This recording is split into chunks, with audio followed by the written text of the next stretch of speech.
He's got it. Novak Djokovic, for the second time, is the Australian Open champion. They embrace for the moment. The wait for Great Britain goes on, 75 years and counting. Djokovic handled the occasion, the match, the opponent, totally tonight. 6-4, 6-2, 6-3. It is the easiest win in an Australian Open final since 2003. Well, yeah, it was slightly one-sided.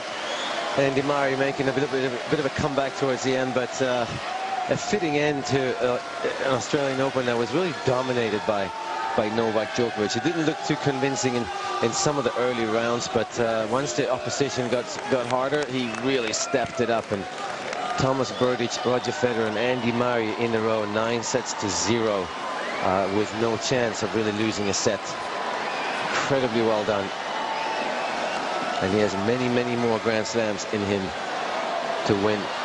And that #1 ranking in the world is going to come his way too soon if he keeps this attitude up and this work ethic. There's not going to be much left by the time he's finished on this. Go on, Novak, I dare you.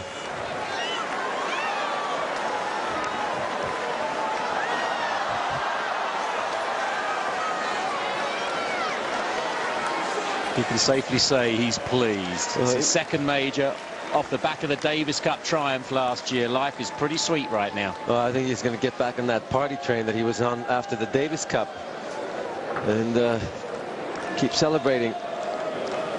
Really well done. Congratulations to Novak Djokovic. Something else to try to learn from for Andy Murray.